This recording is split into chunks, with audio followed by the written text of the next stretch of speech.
In this second part of this tutorial, I am going to show how I rhinestone this mason jar.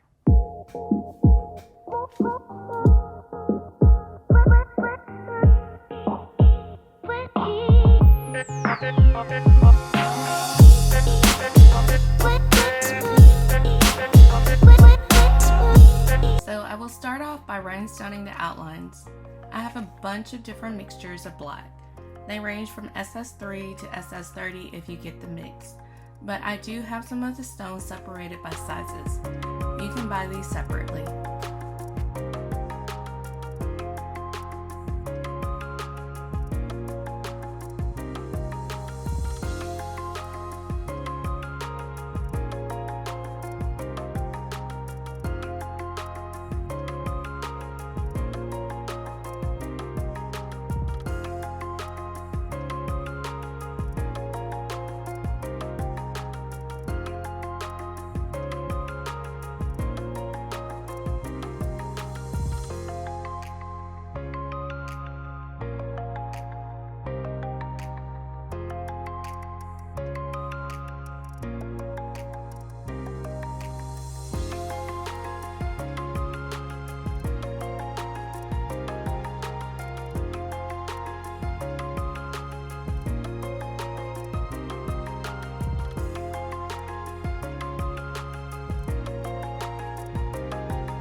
Right now I am rhinestoning in real time. As you can see, I am taking my time. I'm using liquid fusion as my adhesive and putting a thin line over the black outline. I'm going to eventually speed this video up and try not to bore you with the entire process.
I apologize for getting this video out late. I just recently got a promotion as a project manager on a new contract with my company.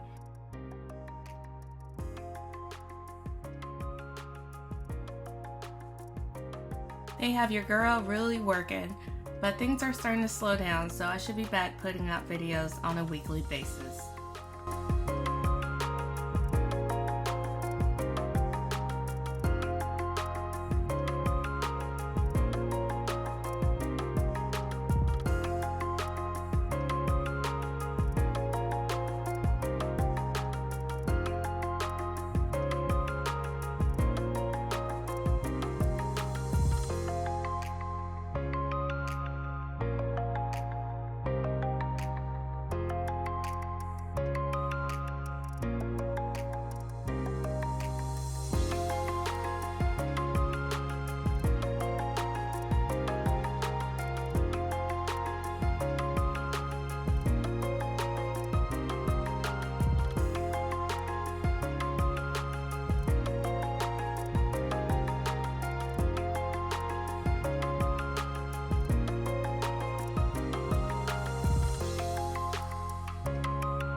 thicker lines, I'm using SS20.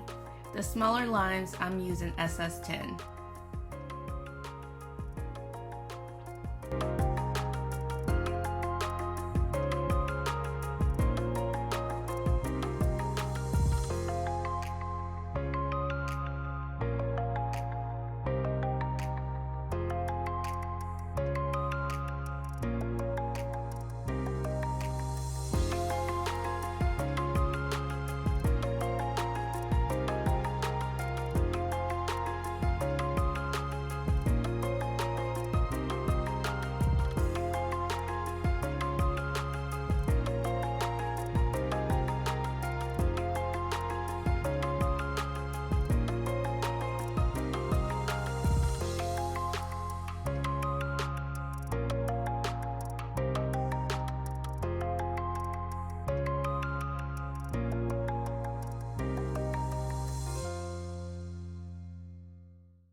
With the bigger circles, I would stick SS30 in the middle and surround it with either an SS12 or an SS16.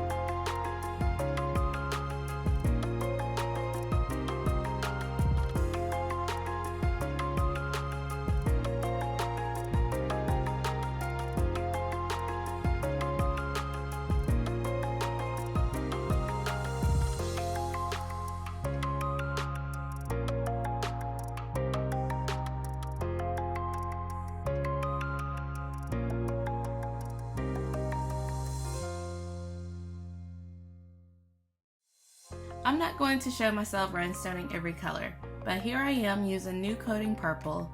As you can see, I started with rhinestoning the bottom to create the straight line, and then I moved to the top to let the bottom dry. I did this with the other colors as well. If I was rhinestoning the top, I would line the top of the edge and then work from the bottom up. You do not want the edge of your rhinestones to shift to make the line move.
At this time of the video, this was a new color release called Lt Sapphire AB. So I had to use it, which is why I have two different blues on this cup.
I did not shed a lid, but I worked it the same way as the tumbler. If you would like a tutorial on just how to rhinestone the lid, leave a comment below.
I love how this came out.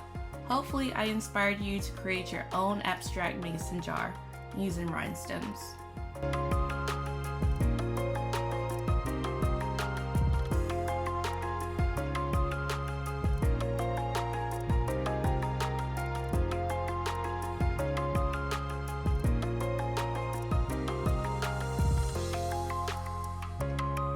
Thank you for watching.